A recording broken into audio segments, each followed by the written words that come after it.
வணக்கம். மற்றும் ஒரு மக்கள் சேவை நிகழ்ச்சியில் உங்கள் அனைவரையும் சந்திப்பதில் மகிழ்ச்சி. இன்றைய தினமும் வழமை போன்றே மற்றும் ஒரு முக்கியமான விடயம் தொடர்பில் பேசுவதற்காக இன்றைய மக்கள் சேவை நிகழ்ச்சியில் உங்களை சந்திக்கின்றோம். இந்த காலப்பகுதி என்பது உங்களுக்கே தெரியும், இலங்கையை பொறுத்தவரைக்கும் பாரிய பொருளாதார பிரச்சனைக்குள்ளாகி இருக்கின்ற ஒரு காலப்பகுதி.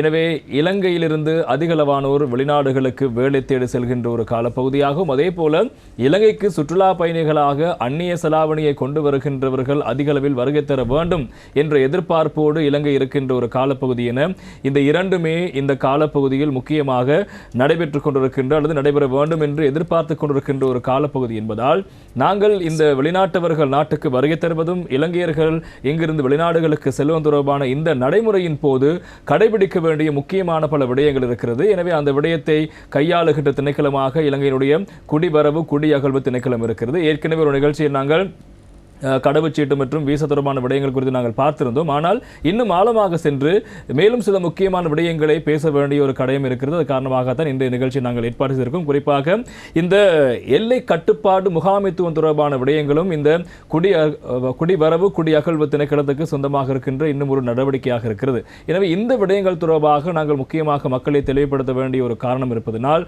இன்றைய நிகழ்ச்சியில் அந்த விடயங்கள் தொடர்பாக பேசுவதற்கு விசேடமான ஒரு அதிதியை நாங்கள் அழைத்திருக்கின்றோம். அவர்தான் பிரதான குடிவரவு குடியகழ்வு கட்டுப்பாட்டு அதிகாரியாக இருக்கின்ற திரு MT ஜைனுல் ரிலா அவர்கள் நிகழ்ச்சிக்கு வந்திருக்கின்றார். வணக்கம். வணக்கம் பிரசன்னா அவர்களே. ஆரம்பத்தில் உங்களை அடையாளப்படுத்துகின்ற போது கூறிய விடயம் எல்லை கட்டுப்பாட்டு முகாமைத்துவ தொடர்பான விடயங்கள் குறித்து நாங்கள் பேசுவதற்கு தயாராக இருக்கிறோம் என்று. எனவே நாங்கள் இந்த குடியகழ்வு குடிவரவு திணைக்களத்தினுடைய இந்த எல்லை கட்டுப்பாட்டு முகாமைத்துவம் பார்டர் கண்ட்ரோல் மேனேஜ்மெண்ட் தொடர்பாக அது என்ன நடைமுறைகளை மேற்கொள்கிறார்கள், அங்கு என்ன நடவடிக்கை இடம்பெறுகிறது? நன்றி பிரசன்னா. எல்லை கட்டுப்பாடு என்று சொல்லும்போது நாட்டினுடைய உள்வருகை வெளிச்செல்கை கூடவே நாட்டினுள் இருக்கின்றவர்களை என்னென்ன நடவடிக்கைகளில் ஈடுபடுகிறார் என்பதை பரீட்சிக்கும் ஒரு குறிப்பான செயலை நாங்கள் உணர்த்தலாம். இதன் மூலம் பொதுவாக இலங்கையின் நாங்கள் சொல்லுவோம் ஏர்போர்ட்ஸ் அண்ட் சீபோர்ட்ஸ், கப்பல் துறைகளும் அது மாதிரி துறைமுகங்களும் விமான நிலையங்களும், இவற்றில் பயணிகள் வரும் பொழுதும் செல்லும் பொழுதும் அவர்கள் சம்பந்தமான ஆள் அடையாளத்தை உறுதிப்படுத்தி அவர்கள் எந்த விதமான நீதித்துறை சார்ந்த வலுப்படுத்தப்பட்ட அல்லது அமுல்படுத்தும் அதிகாரிகளால் வேண்டப்பட்டவர்கள் அல்ல என்பதை உறுதி செய்த பின்னிலே நாட்டிற்குள் வருவதற்கும் நாட்டிலிருந்து நீங்குவதற்கும் பொதுவாக நாங்கள் அனுமதி அளிப்போம். அந்த விடயங்களை தான் இந்த border control management. Border control என்பதன் மூலமாக உதாரணமாக ஸ்ரீலங்கா இலங்கையை பொறுத்த மட்டில் கடல் சுற்றி வர இருப்பதனால் கூடுதலான துறைமுகங்கள் தான் இருக்கின்றன. குறிப்பிட்ட சில விமான நிலையங்கள் மாத்திரமே எங்களுக்கு உள்ளன. அதாவது கட்டுநாயக்கா, மத்தள, அதுபோல் பலாலி. இது மூன்று தான் நமக்கு உள்ள விமான நிலையங்களாக நாங்கள் பொதுவாக கருதுகிறோம். அப்போ கூடுதலாக இலங்கை கடலால் சூழப்பட்டிருப்பதனால் கூடுதலான துறைமுகங்களை கொண்டிருக்கிறோம்.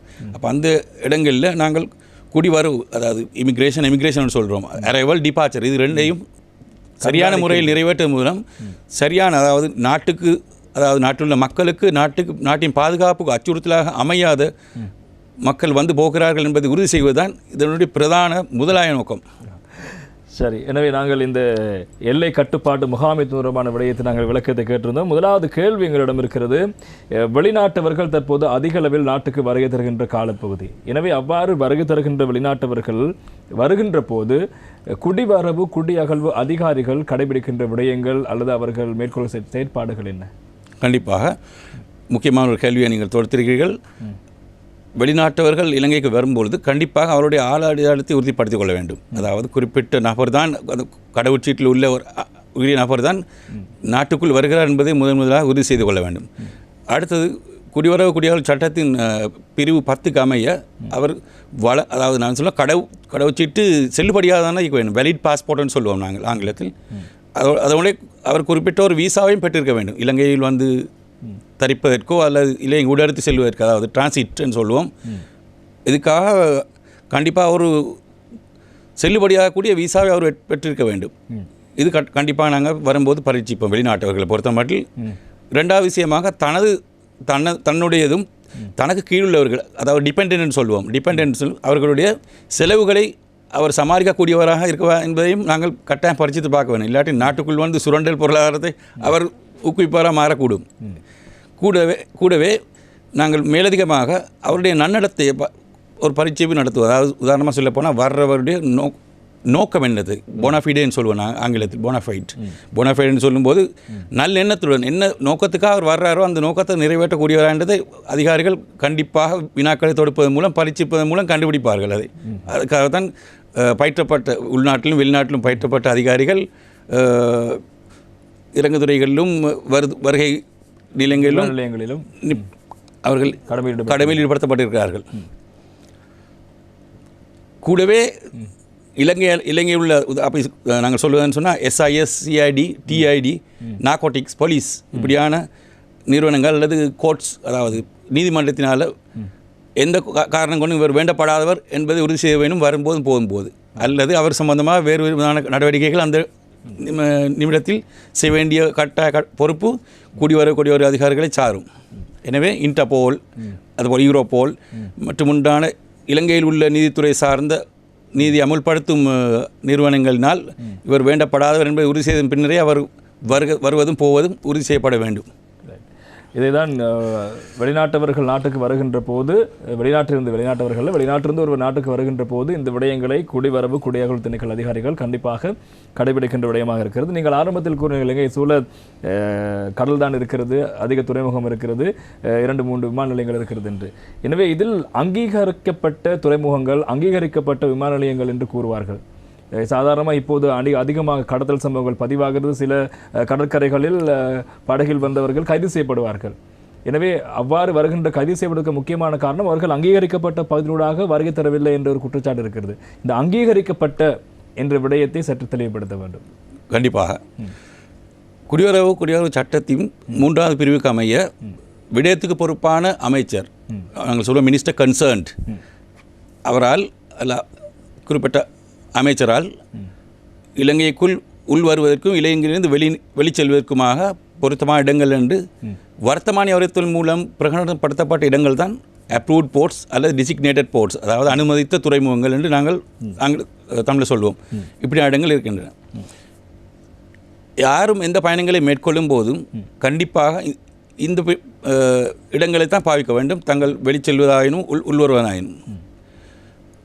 அதே சட்டத்தில் குடிவருவோர் குடிவகல்வோர் சட்டத்தின் 9வது பிரிவுக்கு அமைய அரைவல்னு சொல்லுவோம். நாங்கள் நாட்டுக்குள் வருவது கண்டிப்பாக அனுமதித்த துறைமுகத்தூடாக தான் வரணும். அதாவது விமான நிலையமோ துறைமுகமோ அனுமதித்த துறையூடாக தான் நாட்டுக்குள் வரலாம். மேலும் அதே சட்டத்தில் 34வது பிரிவில் சொல்லப்படுகிறது டிபார்ச்சர், அதாவது நாட்டிலிருந்து வெளிச்செல்கை, நாட்டை நீத்து செல்லுதல், கண்டிப்பாக அது கூட குறிப்பிட்ட அரச வர்த்தமானி குறித்த அமைச்சரால் பிரகடனப்படுத்தப்பட்ட வெளிச்செல்லும் துறையினர் தான் நடக்க வேண்டும் என்றது. இதை மீறி செல்வோர் மீது சட்ட நடவடிக்கை எடுக்கிறதுக்கு எங்களுக்கு பூர்ண சுதந்திரம் இருக்கிறது. அதுக்குடைய கடப்பாடுகள் நிறையவே இருக்கிறது இந்த சட்டத்தில். அப்படி என்றால் வர்த்தமானியில் வெளியிடப்பட்ட இடங்கள் ஊடாக மாத்திரம் வருகின்றவர்களுக்கு எந்த பிரச்சனையும் இல்லை. சரியான ஆவணங்களோடு ஆள் அடையாளத்தை உறுதிப்படுத்த வேண்டும். வருவருடைய நோக்கம் ஒழுங்காக இருக்க வேண்டும். ஏற்கனவே நான் கூறிய வெலிட் பாஸ்போர்ட்னு சொல்லுவேன், செல்லுபடியாகக்கூடிய கடவுச்சீட்டு இருக்க வேண்டும், அதோடைய விசா இருக்க வேண்டும். தண்ட செலவுகளையும் தன் கீழ் உள்ளவர்களுடைய செலவுகளையும் தான் சந்திக்கக்கூடியவராக, அதை மீட் பண்ணக்கூடியவராக இருக்க வேண்டும். நன்னோக்கத்துக்காண்டி வர வேண்டும். இங்கே வந்து ஒரு பாதிரி போல் வந்து நாட்டுக்கு ஒரு கொண்டு வச்சுட்டு போயிடாது. இப்படியான இதுகள் கண்டிப்பாக அந்த அலுவலர்கள் அதுக்காக நிறைய பயிற்றுவிக்கப்பட்டிருக்கிறார்கள். அதை அவர்கள் கண்டுபிடித்து அவர்களை டிடெக்ட் பண்ணி நிப்பாட்டுவார்கள். அதாவது கடற்கரை இருக்கிறது, கடல் இருக்கிறது என்பதற்காக எல்லா பகுதியிலும் படகை எடுத்துக்கொண்டு செல்ல ஒரு நாளும் முடியாது. அங்கீகரிக்கப்பட்ட இடத்திலூட வர முடியும், செல்லவும் முடியும். கண்டிப்பாக அதனை அதிகாரிகள் உன்னிப்பாக கவனிப்பார்கள் வருகின்ற போது. அதே போல இலங்கைக்கு நீங்கள் கூறுகின்ற வகையில் இப்போது வருகின்ற போகின்ற பயணிகள் தொடர்பான பல்வேறு கட்டுப்பாடுகள் கடப்பாடுகள் இருக்கிறது அதிகாரிகளுக்கு. அதில் சில அனுமதிக்க முடியாத பயணிகள், அனுமதிக்க முடியாத நபர்கள், பயணிகள் என்று ஒரு கேட்டகரி இருக்கிறது, ஒரு வகைப்படுத்தல் இருக்கிறது. இவர்கள் யார், எப்படியானவர்களை அனுமதிக்க முடியாது என்று சட்டத்தில் கூறப்படுகிறது? ஒரு சிறப்பான கேள்வியை தொடுத்திருக்க. அடுத்ததாக நாட்டுக்குள் வர அனுமதிக்க முடியாது என்று சட்டத்திலே, அதாவது குடிவருவோர் குடியாள்வோர் சட்டத்தின் கீழ் குறிப்பிட்டப்பட்ட நபர்கள், முதலாவது நான் ஏற்கனவே குறிப்பிட்ட போல் தானும் தன் கீழ் உள்ளவர்கள், dependence, himself and is dependence, அவர்களது செலவுகளை கவனிக்க முடியாத இயலாத நிலைமையில் உள்ள, உதாரணமாக வாங்குரோத்துக்காரன்னு சொல்லலாம். வாங்குரோத்து நிலைமையில் ஒரு ஆளை நாங்கள் நாட்டுக்கு அனுமதிக்க முடியாது. அதை நாங்கள் கண்டிப்பாக அவரிடம் இருக்கக்கூடிய கரன்சி நோட்டை வச்சோ இல்லாட்டி ட்ராவல்ஸ் செக்கை வச்சோ அல்லது கிரெடிட் கார்டோ ஏதாவது ஒரு வகையில் மதிக்கலாம். ஆக குறைஞ்சது இலங்கைக்கு வரும்போது அவர் நிற்கிற காலத்துக்கு அவர் சம்பந்தமாக முழு பொறுப்பையும் யாரும் ஒரு நிறுவனமோ ஒரு தனிநபரோ எடுக்கிறாருன்னு சொல்லி ஒரு கேரண்டி ஒரு உறுதி கொடுத்திருந்தால் அவரை கூட எங்களுக்கு ஏற்றுக்கொள்ளலாம். இந்த ஸ்ரீலங்காவில் ஒரு கேரண்டர் இருக்குது அவருக்கு. மற்றது ரெண்டாவது வந்து உளவலம் குன்றியவர்கள் அல்லது மனநிலைமை பாதிக்கப்பட்டவர், நாங்கள் அது சொல்லி வந்து அன்சவுண்ட் மைண்ட் ஓ மென்டலி டிஃபெக்டிவ் இப்படியானவர்களை எக்காரணம் கொண்டு நாட்டுக்குள் உள்வர அனுமதிக்க மாட்டோம். மூன்றாவது கேட்டகரியை சொல்லுவேன்னு சொன்னால் மருத்துவ காரணங்களுக்காக தகுதி வாய்ந்த ஒரு மருத்துவரால் நாட்டுக்குள் இவரை கொண்டு வருவதனால் தொற்று நோய்களோ வேறு விதமான ஆபத்துகளோ நாட்டு மக்களுக்கு ஏற்படும் என்று சொல்லி ஏதாவது எங்களுக்கு வெளிக்காட்டப்பட்டால் அவரை கூட நாட்டுக்குள் வருவதை நாங்கள் ரிஃப்யூஸ் பண்ணலாம், அதாவது தடுக்கலாம். நாலாவது வகுதியினர் வேறொரு பிரிதொரு நாட்டில் குற்றம் இழைத்தவரை ஒப்படைக்கும் சட்டம், அதாவது எக்ஸ்ட்ரடிஷன் என்று சொல்லுவோம், எக்ஸ்ட்ரடிபிள் ஆஃபென்சஸ். இப்படியான வகுதிக்குள் வருபவர்களையும் நாட்டுக்குள் வர அனுமதிக்கக்கூடாது. ஐந்தாவது வகுதியினர் லிவிங் இன் ப்ரொஸ்டியூஷன், அதாவது விபச்சாரத்தையே தனது தொழிலாக ஜீவனோபாயமாக கொண்டவர்கள், அதை ப்ரோக்யூர் அதுக்காக வேண்டி செயல்படுறவர்கள், அதுக்கு உதவி செய்யக்கூடிய அந்த வகுதியில் வரக்கூடிய அனைவரும் நாட்டுக்குள் வருவதற்கு சட்டத்தில் இடமில்லை. ஆறாவது வகுதின்னு சொல்லும்போது நாட்டின் சமாதானத்துக்கும் நாட்டு மக்களின் பாதுகாப்புக்கும் அச்சுறுத்தலாக அமையும் என்று அமைச்சரால் பரிந்துரைக்கப்பட்ட ஒருவர். அதாவது கப்பல் துறை விமான சேவைகள் அமைச்சரினால் குடிவரவு திணைக்களத்துக்கு சம்பந்தமான விடயதானத்துக்கு பொறுப்பான அமைச்சரினால் அல்லது ஜனாதிபதியினால் இதை டிக்ளேர் பண்ணலாம், அதாவது உறுதிப்படுத்தி சொல்லலாம். அப்படியான நிலைமையில் இருக்க ஒருவரை எந்த காரணம் கொண்டு நாட்டுக்குள் நாங்கள் உள்வாங்க மாட்டோம், வர முடியாது. அடுத்தது ஏற்கனவே இலங்கையிலிருந்து ஸ்ரீலங்காவிலிருந்து நாடு கடத்தப்பட்டவர்கள், டிபோர்ட்டட் பர்சன் சொல்லுவோம், டிபோர்டேஷன் செய்யப்பட்ட ஒருவரையும் மீண்டும் நாட்டுக்குள் நாங்கள் பொதுவாக ஏற்றுக்கொள்ளும் நடைமுறை இல்லை.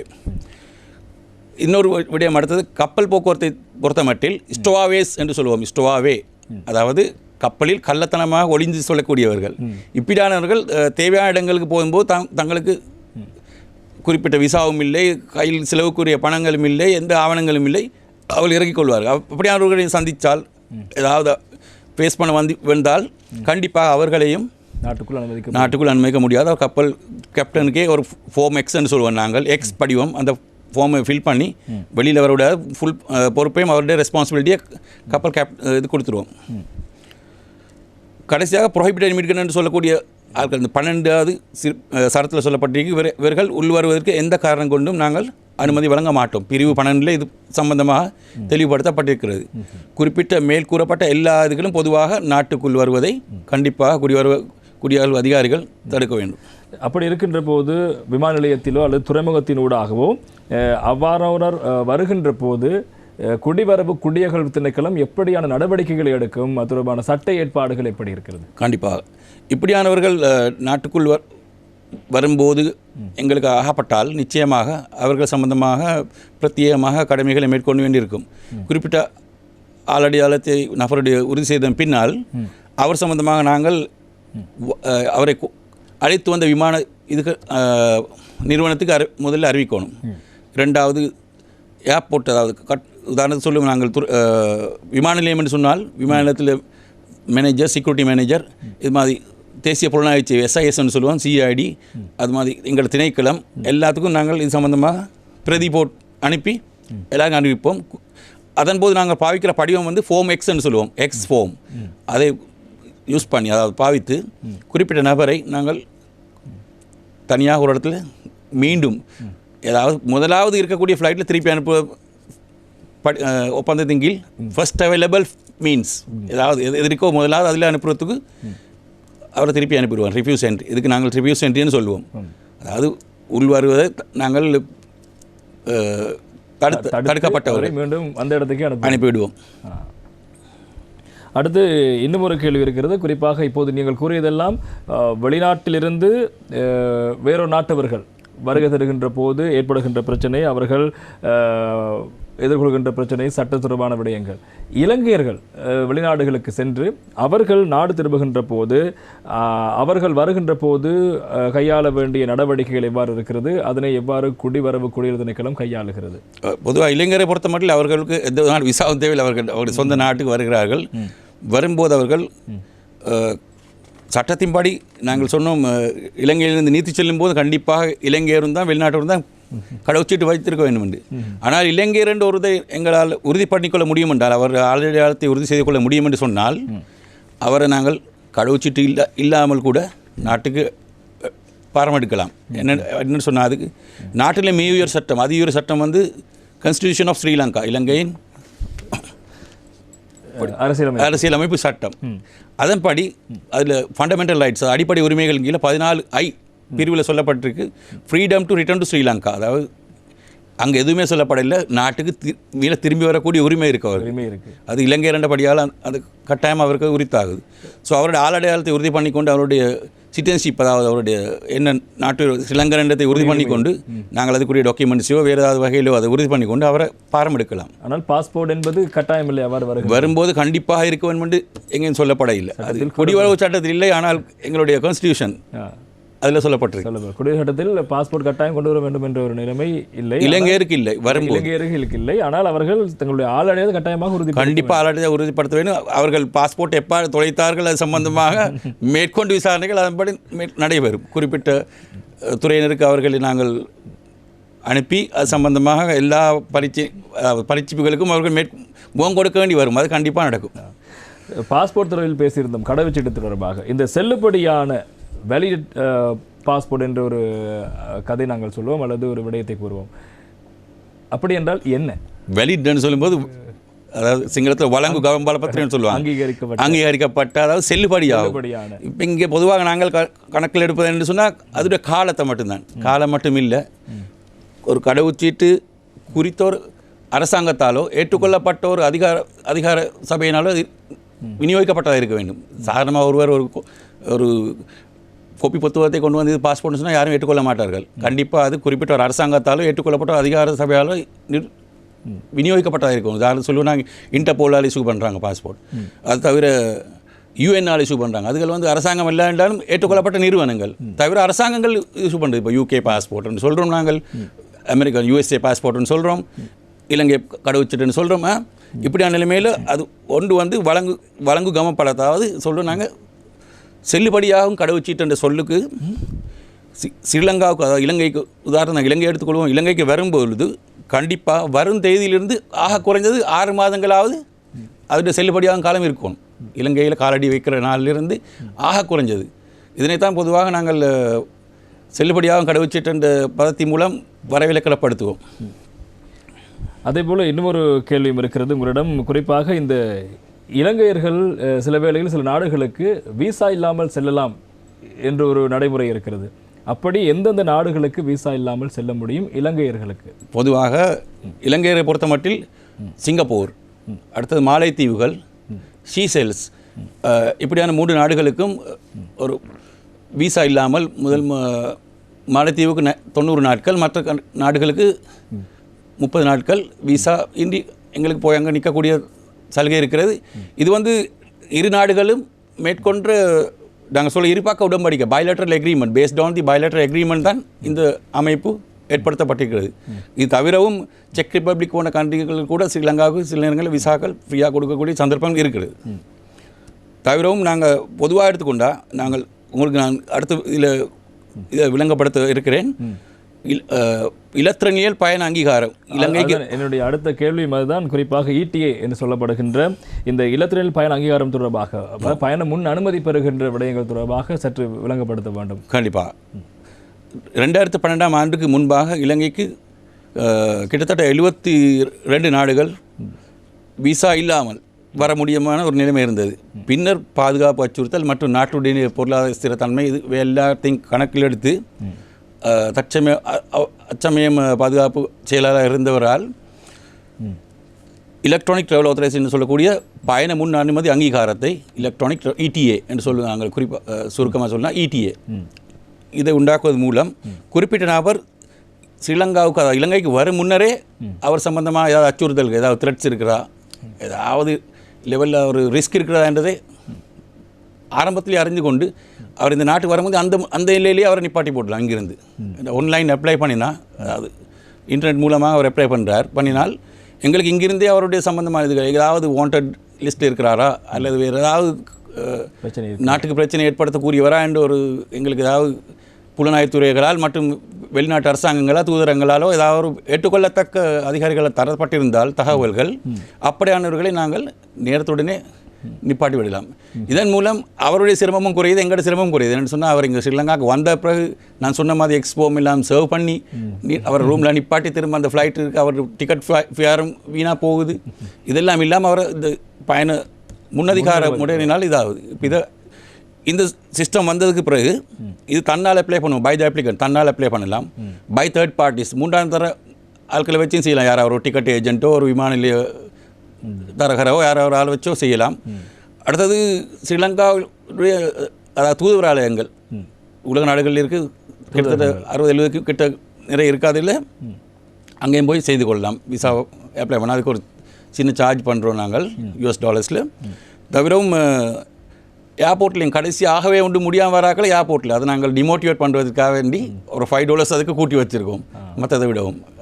அடுத்தது எங்களுடைய ஹெட் ஆஃபீஸ் பத்திரமுல்லையில் உள்ள பிரதான காரியாலயத்தில் இது சம்பந்தமாக கண்டிப்பாக செய்ய முடியாத ஆட்களுக்கு செய்து கொடுக்கக்கூடிய ஒரு அமைப்பும் இங்கே காணப்படுகின்றது. இதில் எனக்கு ஒரு இன்னொரு கேள்வியும் இருக்கிறது. நீங்கள் கூறியது போன்று இந்த ETA முறை மூலமாக பயண முன் அனுமதி பெறுகின்ற நடவடிக்கையின் போது உங்கள் அனுபவத்தில் ஏதாவது அப்படி பிரச்சனைக்குரிய நபர்கள் தடுக்கப்பட்டிருக்கிறார்களா? நிறையவே தடுக்கப்பட்டிருக்கிறார்கள். உதாரணமாக சொல்லுங்க, நாங்கள் எந்த நாட்டையும் நாங்கள் குறை கூறக்கூடாது. நான் சொல்லுவேன், போதைப் பொருளோடு சம்மந்தப்பட்டவர்கள், ஆட்கடத்தலோடு சம்மந்தப்பட்ட ஹியூமன் டிராஃபிக்கிங், ஹியூமன் ஸ்மக்லிங், இப்படியான ஆட்கடத்தல், மனித கடத்தல்களோடு சம்மந்தப்பட்ட ஆட்கள், வேறு விதமாக பேங்க் கொள்ளையர்கள், இன்டர்போலால் வேண்டப்பட்ட ஆட்கள், இப்படியான ஆட்கள் நிறைய பேர்களை நாங்கள் ஏற்கனவே நேரத்தோடைய அறிஞ்சோம்னு சொன்னால் இன் அட்வான்ஸ் தெரிஞ்சு கொண்டோம்னா வர முந்துமே அவரை நாங்கள் ரிவ்யூஸ் பண்ணிடலாம், ரிஜெக்ட் பண்ணி விடலாம், இல்லாட்டி கேன்சல் பண்ணி விடலாம் அந்த ரிக்வஸ்ட். அப்போ அவர் அதுக்கான முயற்சியை மேலும் மேலும் செய்ய மாட்டார். அவர் தெரியும் தனக்கு இங்கே போனால் எந்த விதமான வெல்கம் இருக்காது என்று. இன்றைய மக்கள் சேவை நிகழ்ச்சியில் இந்த எல்லை கட்டுப்பாடு தொடர்பான விடயங்கள் தொடர்பில் நாங்கள் பேசிக் கொண்டிருக்கின்றோம். எல்லை கட்டுப்பாடு முகாமைத்துவம் தொடர்பாக குடியகழ்வு குடிவரவு திணைக்களம் மேற்கொள்கின்ற செயற்பாடுகள் குறித்து நாங்கள் பேசிக் கொண்டிருக்கின்றோம். இந்த நிகழ்ச்சிக்கு பிரதான குடிவரவு குடியகழ்வு அதிகாரி வருகை தந்து தன்னுடைய விளக்கங்களை வழங்கிக் கொண்டிருக்கிறார். திரு MT ஜைனுல் ரிலா அவர்கள் நிகழ்ச்சிக்கு வருகை தந்து தன்னுடைய விளக்கங்களை வழங்கிக் கொண்டிருக்கிறார். அவரிடம் நாங்கள் மேலும் பல முக்கியமான கேள்விகளை கேட்க வேண்டியிருக்கிறது. இன்னும் ஒரு கேள்வி, முக்கியமாக இப்போது நாங்கள் வெளிநாட்டவர்கள் நாட்டுக்கு வருகை தருகின்ற போது விடயங்களை பேசினோம். இலங்கையர்கள் நாட்டுக்கு வருகின்ற போது என்ன செய்ய வேண்டும் என்று பேசியிருந்தோம்.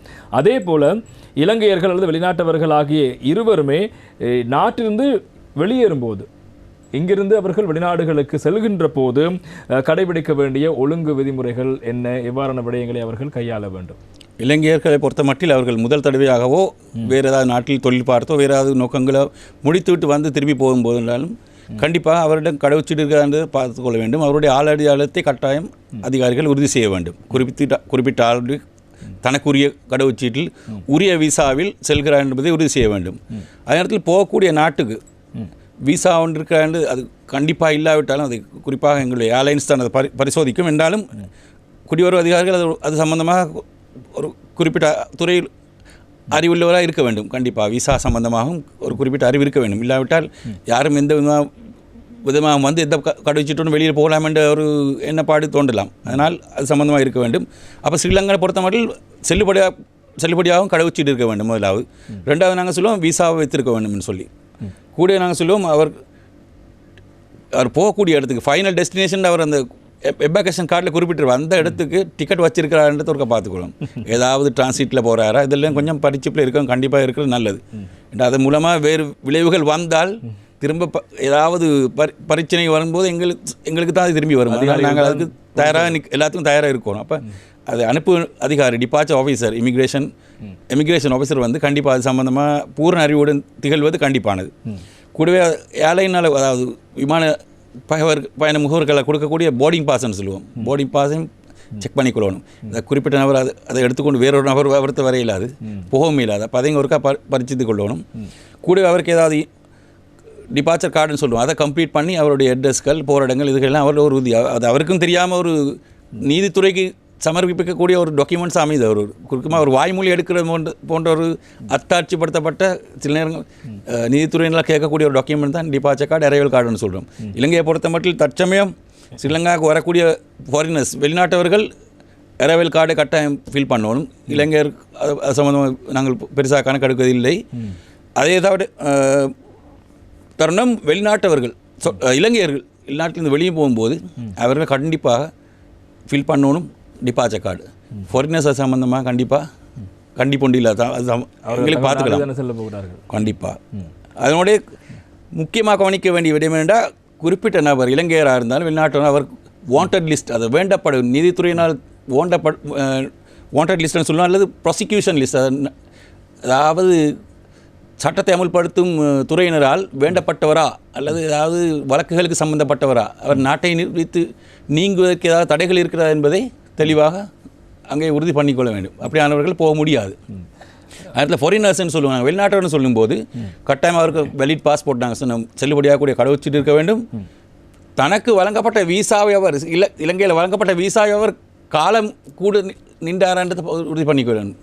அதாவது விசா ஓஸ்டேன்னு சொல்லுவோம். அப்படி இருந்தால் அவர் குறிப்பிட்ட தண்ட பணத்தை செலுத்தி விசாவுக்குரிய எல்லாத்தையும்.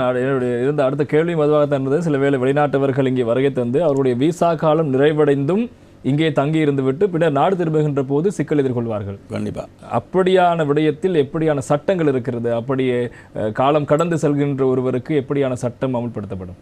கண்டிப்பாக நல்ல ஒரு வினாவை அடுத்ததாக தொடுத்து நீங்கள் இப்படியானவர்கள் கண்டிப்பாக தங்களுக்குரிய தண்ட பணம் அல்லது விசாவுக்குரிய காசு எல்லாத்தையும் கட்டிட்டு தான் இலங்கை விட்டு நீத்து போகும். தொகை அப்படி எதுவும் இருக்கிறதா சொல்லக்கூடிய இருக்கிறது. உதாரணம் இப்போ தற்சமயமுள்ள நீதியின்படி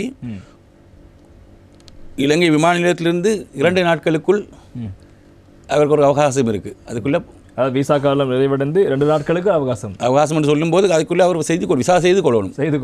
இல்லாமல் அது மாதிரி பிரதான காரியாலயத்துக்கு வந்து 7 நாட்களுக்குள் செய்து கொள்ளலாம். அல்லது அதை மீறினால் ஒரு நாளோ அது ஒரு மாதமோ ஒரு வருஷம் என்றாலும் $500 கண்டிப்பாக தண்டப்பணமாக கட்ட வேண்டி வரும். கூடவே விசா ஃபீஸ் ஏதாவது அது சம்பந்தமாக தொடர்பட்டால் அதையும் சேர்த்து கட்ட வேண்டிய நிலைமைக்குள்ளாக வேண்டி வரும். அப்படி கட்ட முடியாமல் அதாவது முடியாமல் போகிற இருக்கிறவர்கள் நாங்கள் அங்கே ப்ரிவென்டிவ் லிஸ்ட்டுன்னு சொல்லுவோம். அவரை ஒரு வாட்ச் லிஸ்ட் மாதிரி வருதில் கண்டிப்பாக அவர் டேட்டா பேஸில் அவர் போட்டு வைப்போம். திரும்ப அவருக்கு ஸ்ரீலங்காவுக்கு வரும்போது கண்டிப்பாக அதை கட்டாமல் வர முடியாது. அல்லது இடிஏ பயண அனுமதிக்கு கேட்கும்போது நாங்கள் அதை கட்டினா தான் இவரை உள்ளுக்கு எடுக்கிறோம் என்ற நிலைப்பாட்டை கொண்டு வருவோம். அவருக்கு விசா கால் நிறைவடைந்து செல்கின்ற ஒருவருக்கு தண்டப்பணம் விதிக்கப்பட்டு தண்டப்பணத்தை அவருக்கு செலுத்த முடியாது விட்டால் சில வேளைக்கு மன்னிப்பளித்து அனுமதிக்கலாம் செல்ல. ஆனால் மீண்டும் வரும்போது அதனை செலுத்த வேண்டும். கண்டிப்பாக செலுத்தணும். அதே நேரத்தில் அவருக்கு குறிப்பிட்ட இலங்கை தூதுவராலயங்கள் அல்லது எம்பசியில் போய் அதை கட்டக்கூடிய வசதியும் அங்கு வழங்கப்பட்டிருக்கின்றது. சொந்த நாட்டுக்கு சென்ற பிறகு கட்டக்கூடிய வசதிகளும் முடியும். அதே போல் இன்னும் ஒரு கேள்வியும் இருக்கிறது. இந்த காலப்பகுதி அதிகளவாக நீதிமன்றத்தின் ஊடாக வெளிநாடு செல்ல இவருக்கு தடை, இவர் கடவுச்சீட்டு பறிக்கப்பட்டிருக்கிறது என்று பல்வேறு தீர்ப்புகள் வருகிறது. எனவே அவ்வாறு இந்த சட்ட நோக்கங்களுக்காக நாட்டை விட்டு வெளிச்செல்ல தடுக்கப்பட்டவர்கள் தொடர்பாக குடியகழ்வு திணைக்களம் என்ன விடயங்களை மேற்கொள்கிறது? அப்படியான ஒரு நபரை நாங்கள் எதிர்கொள்ள வேண்டி வந்தால் கண்டிப்பாக முதலில் நாங்கள் அவர்களுடைய குற்றம் என்னத்தை நாங்கள் எஸ்டாப்ளிஷ் பண்ண வேண்டும். என்ன குற்றத்துக்காக வேண்டி இவர் நாட்டிலிருந்து வெளியேற தடுக்கப்பட்டிருக்கிறார். சில வேளை போலீஸால் வேண்டப்பட்டவராக இருக்கலாம், சிஐடியால் வேண்டப்பட்டவராக இருக்கலாம், அல்லது டிஐடின்னு சொல்லுவோம், பயங்கரவாத தடுப்பு சட்டத்தின் கீழ், அல்லது SIS தேசிய புலனாய்வு சேவை, கிரிமினல் இன்வெஸ்டிகேஷன் டிபார்ட்மெண்ட் குற்றவியல் சேவை, இவைகளால் வேண்டப்பட்டவர்னு சொன்னால் குறிப்பிட்ட அவர்களையும் தொடர்பு கொண்டு கோர்ட்ஸ் ஆர்டர்னு சொல்லுவோம். நாங்கள் கோர்ட்ஸிலிருந்து அது ஆர்டர் வந்திருந்து சொன்னால் அதில் சொல்லப்பட்டிருக்கும் நாட்டிலிருந்து வேறு வெளியே சொல்ல எந்த காரணங்களும் முடியாது. சிலருக்கு டெம்பரரி ரிவோக் பண்ணியும் விடுவார்கள், அதாவது குறிப்பிட்ட காலத்துக்கு போய் வரலாமண்டு. அப்படியான அவர்களை நாங்கள் அந்த குறிப்பிட்ட காலத்துக்கு மட்டும் அனுமதித்து போய் வர விடலாம்.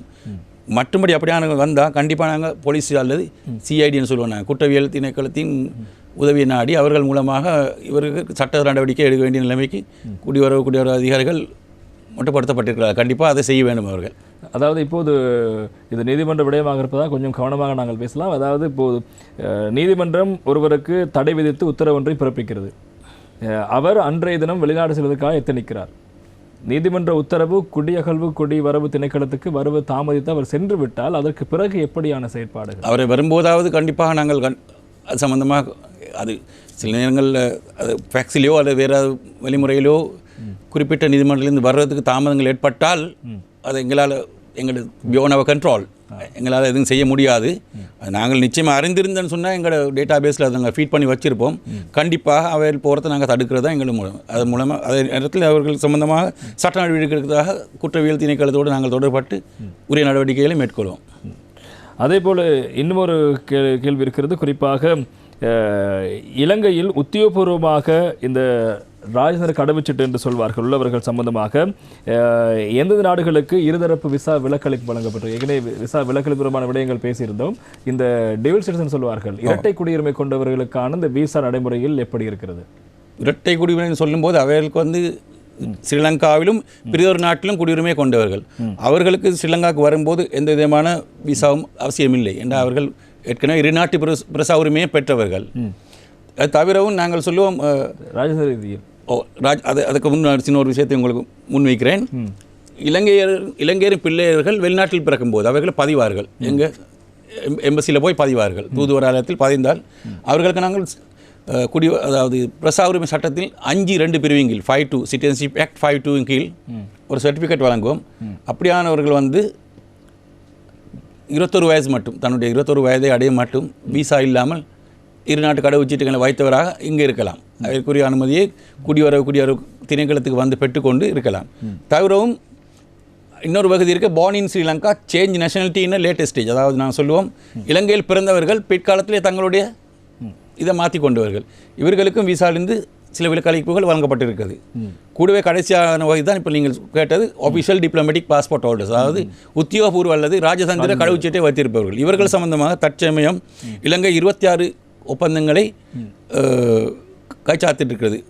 நாங்கள் சுருக்கமாக சொன்னால் Vietnam, Cuba, Indonesia, Myanmar, Pakistan, Brazil, Chile, Seychelles, China, Thailand, Kenya, Belarus, Iran, Maldives, Singapore, India, Russian Federation, அது மாதிரி Philippines, Kazakhstan, Georgia, Romania, Hong Kong, Bangladesh, Qatar, Ukraine, Oman, Bahrain போன்ற நாடுகளுடன் தற்சமயம் கிட்டத்தட்ட 26 நாடுகளுடன் சில நாடுகளுக்கு 90 நாட்களுக்கான விலக்களிப்பு செய்யப்பட்டிருக்கு. அது இலங்கையர்களுக்கும் இது ரெசிப்ரோக்கல், அதாவது அந்யோன்யமாக பரஸ்பர அடிப்படையில் மேற்கொள்ளப்பட்ட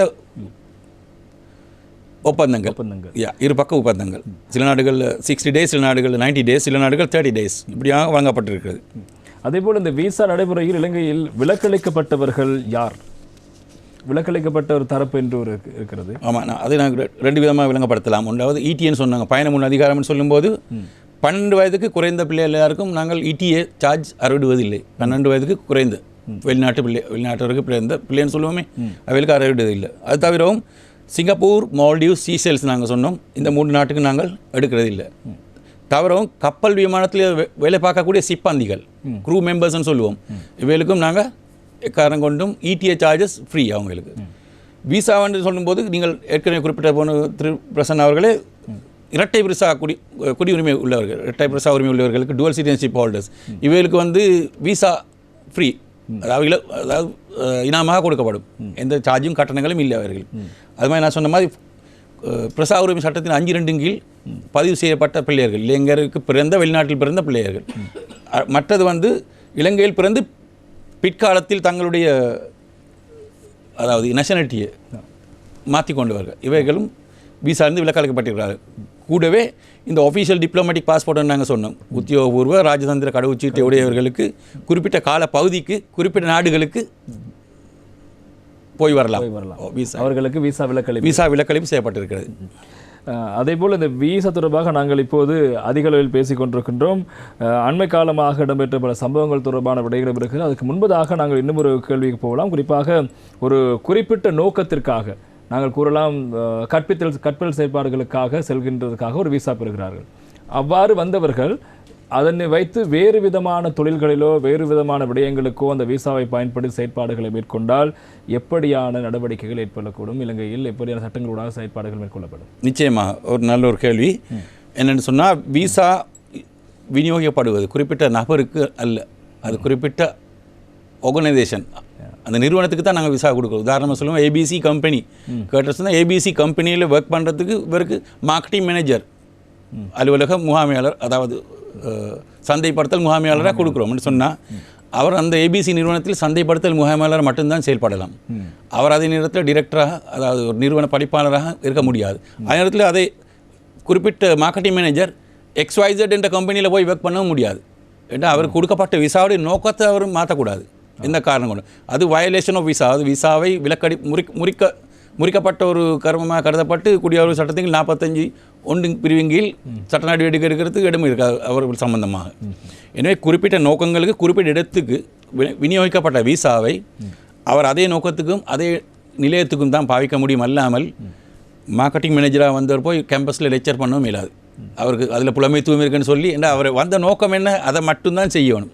அந்த விடயங்கள் கண்காணிக்கப்படும். கண்டிப்பாக அதுக்காக எங்களுடைய விசாரணை பிரிவுகள் தாராளமாக காத்திருக்க. இந்த நேரம் பொதுமக்களிலிருந்து ஃபெக்ஸ் மூலமாக, தொலைபேசி அழைப்புகள் மூலமாக, வேறு அனாமதிய கடிதங்கள் மூலமாக, நாங்கள் வேறு வச்சிருக்கோம் இன்ஃபார்மன்ஸ் அவைல் மூலமாக இந்த வந்துன்னு சொன்ன தகவல்கள் உடனடியாக அது சம்பந்தமாக நாங்கள் அப்படி ஏதாவது சம்பவங்கள் அண்மை காலமாக அரங்கேறி இருக்கிறதா? அப்படி நிறைய பிடிச்சிருக்கோம். குறிப்பாக சொல்ல போனால் நம்ம ஏரியாக்களில் யாழ்ப்பாணத்தில் கூட ஸ்ரீலங்கன் என்று வந்தவர்கள் நிறைய பேர் விசா ஸ்ரீலங்கன் சொல்லும்போது Sri Lankan not now Sri Lankan, earlier Sri Lankan, prior Sri Lankan visa இல்லாமல் இருந்தவர்கள் கூட கடந்த காலங்களில் இப்படிப்பட்ட சந்தர்ப்பங்கள் இருக்கிறது. எனவே குடிவரவு குடியகல் திணைக்களம் எப்போதுமே விழிப்போடு இருக்கிறது. கண்டிப்பாக நாட்டுடைய பாதுகாப்பும் பொருளாதார ஸ்திரத்தன்மையும் கண்டிப்பாக இதன் மூலம் உறுதி செய்யப்படும். எல்லை கட்டுப்பாட்டை நாங்கள் எந்த அளவுக்கு உறுதி செய்கிறோமோ அந்த அளவுக்கு நாட்டுடைய பாதுகாப்பு, நாட்டு மக்களுடைய நலனோம்பல், கூடவே பொருளாதார ஸ்திரத்தன்மையும் உறுதிப்படுத்தப்படும் இதன் மூலமாக. ஏண்டா ஒரு தேவையில்லாத ஒரு நபர் இருக்கும்போது அவரை எங்கள் நாட்டோட செலவிலே நாங்கள் அவரை அனுப்பி வைக்கிறது, இது சம்பந்தமாக அவருக்கு உணவளிக்கிறது, அவரை பராமரிக்கிறது, அவருக்கு மருத்துவ செலவுகளை மேற்கொள்வது, இதெல்லாம் எங்களுக்கு வீணான செலவுகள். அப்படி இல்லாமல் இருக்கிறது சிறந்த எல்லை கட்டுப்பாட்டு முகாமைத்துவம் இருப்பது நாடொன்றின் பாதுகாப்பையும் ஸ்திரத்தன்மையும் கண்டிப்பாக உறுதியாக அமையும். இன்றைய மக்கள் சேவை நிகழ்ச்சியில் குடிவரவு குடியகல்வு திணைக்களத்தினுடைய செயற்பாடுகள் தொடர்பாக பேசிக் கொண்டிருக்கின்றோம். அதிலும் குறிப்பாக இந்த எல்லை கட்டுப்பாடு முகாமைத்துவம் தொடர்பான விடயங்கள் குறித்து நாங்கள் அதிகம் பேசிக் கொண்டிருக்கின்றோம். இந்த காலப்பகுதியில் அதிகளவான சுற்றுலா பயணிகள் நாட்டுக்கு வருவதும், இலங்கையர்கள் வேலை தேடி வெளிநாடுக்கு செல்வதும் என இந்த இடமாற்று நடவடிக்கை இடம்பெற்றிருப்பதால் இந்த காலப்பகுதியில் கண்காணிக்க வேண்டிய ஒரு முக்கியமான துறையாக இருப்பது இந்த எல்லைகள் கட்டுப்பாடு தொடர்பான பிரிவு. எனவே குடிவரவு குடியகல்வு திணைக்களம் இந்த விடயத்தில் எப்படியான செயற்பாடுகளை முன்னெடுக்கிறது, எப்படியான சட்ட நடவடிக்கைகள் அமுல்படுத்தப்படுகின்றன தொடர்பான விடயத்தை மக்களுக்கு தெளிவுபடுத்தும் வகையில் நிகழ்ச்சி நாங்கள் இன்றைய மக்கள் சேவை நிகழ்ச்சி நகர்ந்து கொண்டிருக்கிறது. இந்த விடயங்கள் தொடர்பாக குடிவரவு குடியகல்வு திணைக்களத்தினுடைய பிரதான அதிகாரி திரு MT ஜைனுல் ரிலா அவர்கள் நிகழ்ச்சிக்கு வருகை தந்து இது தொடர்பான விளக்கங்களை வழங்கிக் கொண்டிருக்கிறார். அவரிடம் இன்னும் ஒரு கேள்வியும் இருக்கிறது. பிரதானமாக நாங்கள் இந்த கேள்வி இப்போது இந்த காலப்பகுதியில் கேட்கப்பட வேண்டிய முக்கியமான கேள்வியாக இருக்கிறது. நீங்கள் விசா தொடர்பாக பேசிக் கொண்டிருந்தோம். இது உங்களுடைய நீங்கள் இருக்கின்ற இந்த துறைக்கு அப்பாற்பட்ட ஒரு விடயமாக இருந்தாலும் நீங்கள் செய்கின்ற இந்த செயற்பாடுகளூடாக இதனூடாக ஒரு அனுபவம் கிடைத்திருக்கலாம், அல்லது நீங்கள் இந்த விடயத்திற்கு மக்களுக்கு ஒரு ஆலோசனை வழங்கக்கூடிய வகையிலான ஒரு கேள்வியாக என கேட்கிறோம். எனவே உங்களுடைய பதவி நிலைக்கும் இதுக்கும் சில வேளைகளில் தொடர்பில்லாமல் இருக்கலாம். உங்களுக்கு பதில் சொல்வதில் எப்படி என்று எங்களுக்கு தெரியவில்லை. ஆனால் அந்த கேள்வி இது விசா தொடர்பில் பேசியிருந்தோம். சட்டவிரோதமாக விசா வைத்திருப்பது, அதாவது விசா முடிந்தும் தங்கியிருப்பது தொடர்பான விடயங்களை பேசியிருந்தோம். ஆனால் அண்மை காலமாக இலங்கையர்கள் இந்த விசிட் விசாவில் வெளிநாடுகளுக்கு சென்று அங்கு வேலை இல்லாமல் திண்டாடி பிரச்சனைக்குள்ளாகி பல்வேறு பிரச்சனைகள் அனுபவித்து வந்திருக்கிறார்கள். தெரிந்தோ தெரியாமலேயோ அவர்கள் விசிட் விசாவில் சென்று அங்கு வேலை தேடி வேலையில் அமர்த்தப்பட்டு பிரச்சனை வந்தவுடன் நாட்டுக்கு திரும்புகின்ற போதும் பல பிரச்சனைகளை எதிர்கொண்டிருக்கிறார்கள். எனவே இந்த விடயத்தில் மக்கள் எவ்வாறு தெளிவு பெற வேண்டும்? விசிட் விசா என்பது என்ன, அதே போல நிரந்தர வதிவிட விசா என்பது என்ன, தொழில் விசா என்பது என்ன, இதனை எவ்வாறு பெற்றுக்கொள்ள முடியும், எப்படி நாங்கள் அதனை பரிசோதிக்க முடியும், இது தொடர்பாக மக்களுக்கு நீங்கள் ஒரு அனுபவ வாய்ந்த அதிகாரி என்ற வகையில் நீங்கள் விளக்கப்படுத்த வேண்டும். நிச்சயமாக விசிட் விசா என்று சொல்லும்போது அது பதம் அது விளக்கு தெளிவாக விசிட் பண்ணுவதற்காக வேண்டிய, அதாவது நாங்கள் ஏதாவது ஒன்று தரிசிப்பதற்காக வேண்டி போகிறது தான் விசிட் விசா.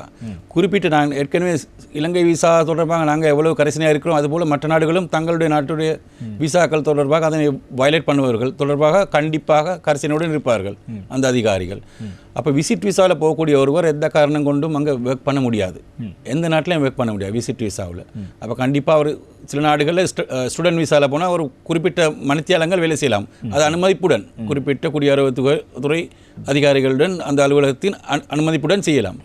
மற்றும்படி எந்த காரணம் கொண்டும் விசிட் விசாவில் போகிறவர்களை வேலை செய்ய முடியாது. உதாரணத்துக்கு துபாய்க்கு நிறைய பேர் போய் ஸ்ரீலங்காவிலிருந்து விசிட் விசா மூலமாக போய் ஒமானோட நாடுகளில் போய் பல வேறுபட்ட இன்னல்களை கடந்த காலங்கள் நீங்கள் விவசாய தொடர்பு ஊடகங்கள் மூலமாக கண்டிருப்பீர்கள். பல இன்னல்களை சந்தித்தார்கள், சிலவர்கள் மானபங்கப்பட்டும் போனார்கள்.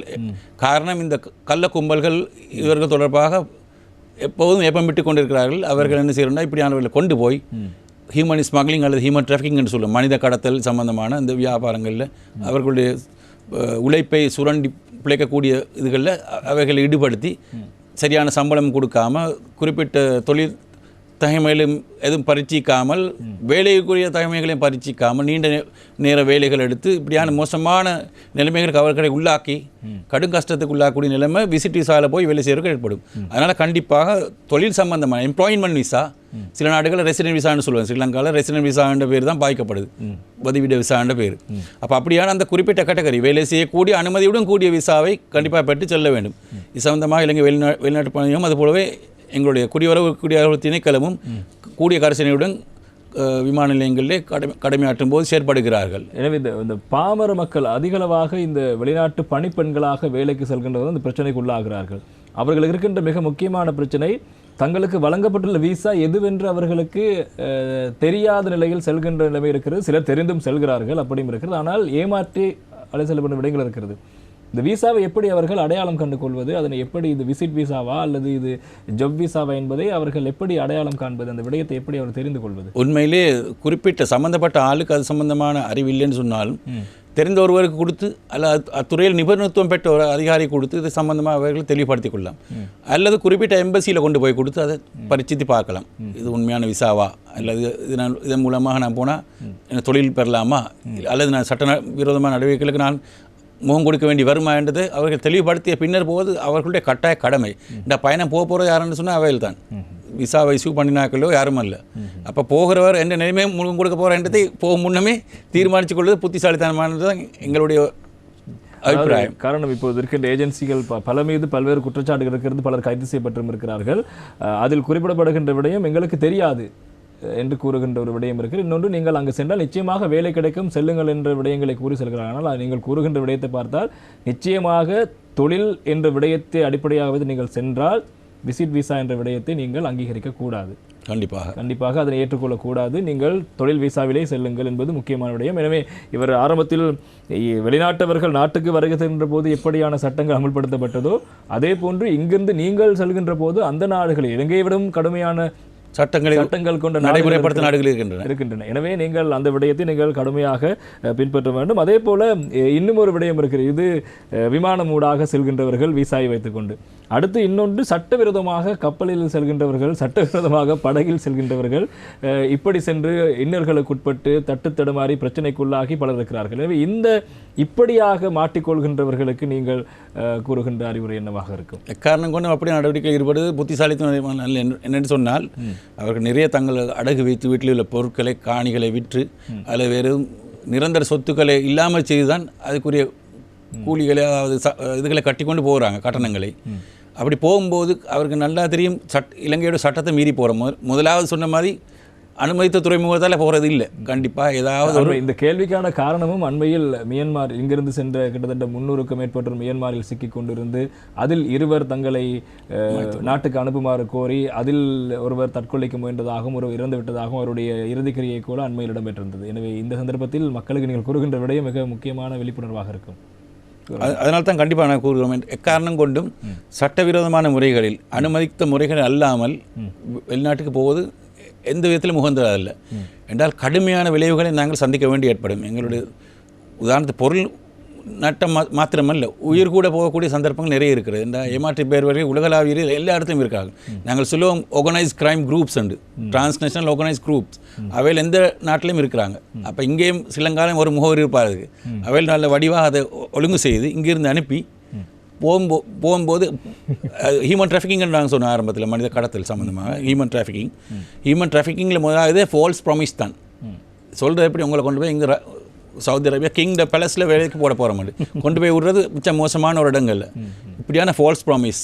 அடுத்தது டிசீவிங், ஆக்களை ஏமாற்றுது, இதெல்லாம் அதில் சம்மந்தப்பட்ட சரத்துகள். ஹியூமன் டிராஃபிக்கிங் உண்டாகிறதுக்கு false promise, deceiving, forgery, fraud, இப்படியான எல்லா நடவடிக்கைகளும் அங்கே மேற்கொள்ளப்படுது.